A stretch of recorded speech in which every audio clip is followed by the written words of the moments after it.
Okay, so this is the packaging from Tommy. I got, I think, 2 pounds, whatever it is.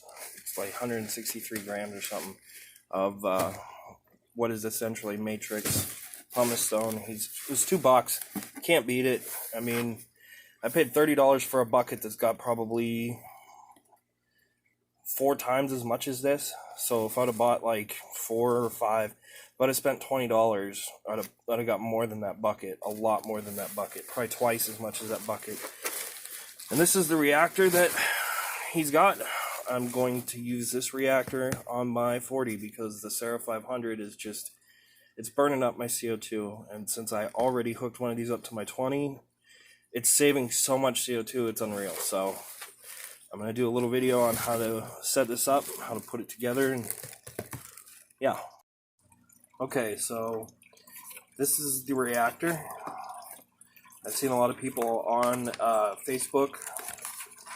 They were talking about how they're having trouble getting this set up. A lot of people asking questions about, you know, what's up with it, basically. Asking questions, you know, how does it work? How do you put it together? Blah, blah, blah. So, this is basically how it comes. It comes in a box. You gotta basically set it up.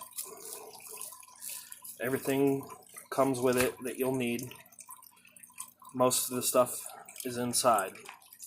Now, what I like about these is that these seals on the outside, they're supposed to stay dry, so you don't really have to worry about them going bad over a long period of time. And this right here, you have a purge valve, so you can purge the gas or set your pressure, whatever you want. It's nice, and it's slipping, so it's nice, and it actually works. I have another one, my Sarah 500. It was doing really good on my 40, and then I changed out reactors on another tank and canister filters because I thought it was underpowered. I don't know if it was underpowered or not. I just realized something when I set it up on another tank. But when I put this on my 20, it ended up, it was too strong. So it was doing too well. And I had to turn the gas down a lot. So I thought, whatever. When I had, I added the new canister filter to my 40 gallon, and I figured with increased flow of, you know, pressure that I would be able to lower the amount of CO2, but that's not what happened. I had to up it. I had to almost double the amount of CO2 I was using before to get the same result I was with slower flow. So I decided I was just going to buy another one. You know, they're $50 shipped. Obviously, it's working for me. I mean, as far as I'm concerned, it's a great reactor. So I bought it. I'm going to do a video on it. Okay, so the whole thing comes apart. This is your lid.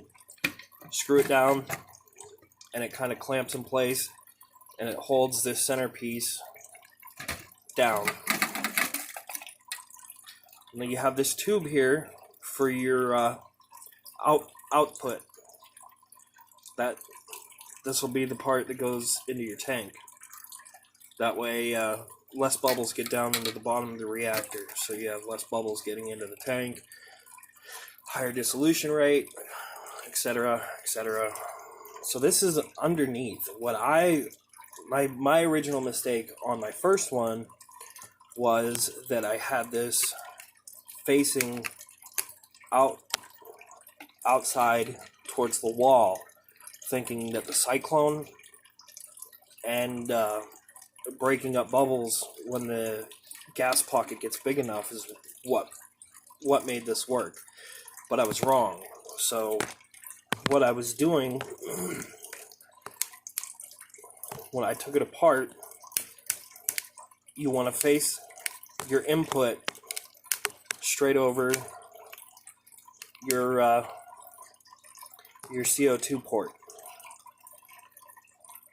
That way, as soon as every bubble comes off that, it's broken up by the current and smashed against the wall here. It breaks up even more. This actually does a really good job at breaking up bubbles and keeping them very small, even if you're not running a lot of CO2. So this is the underside of the lid. This actually will come apart right here. So, and on the inside of this, you actually have your connector valve and a one-way check valve. So you have the 12-16 millimeter connector, and then you have the 16-22 millimeter connector. So you can use the larger or smaller hoses.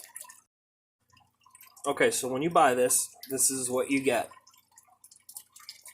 You get these screw-on here,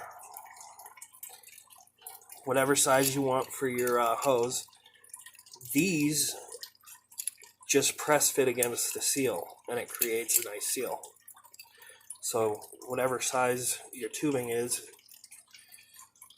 just put it on here, screw that down, and then it's all sealed up, basically. And you have a small piece of CO2 line that you can use or not use, it's up to you, and a one-way check valve, which you can also use or not use, it's up to you. So yeah, I'm going to get it put together, and I'm going to get it put on my tank here once the light cycle ends tonight. Okay, so instead of putting this one, the new one together, I was just going to show you, this is the flow rate of my CO2 on my 20 gallon. It's really not that much for a 20 gallon, especially if you're running a reactor. And honestly, I feel like this might be a little bit more than I need. So that's the flow rate of my CO2. Okay, so that is the only thing creating these bubbles is the flow rate from my canister filter. That's not a diffuser or anything. That's actually the flow rate hitting the port causing that much micro bubbles. So that's what's going on in my reactor. So needless to say, I'm actually pretty happy with it. It does a really good job. And I could probably afford to turn it down a little bit. There are some bubbles that still are getting through, but it's almost, you really can't see it. And honestly, if you want, what you could do is this intake tube, the acrylic tube inside to the output in your tank. If you really wanted to, what you could do is put a sponge in there, like an intake sponge. Then you probably wouldn't have to worry about any bubbles whatsoever getting through there. Yeah, so that's this reactor.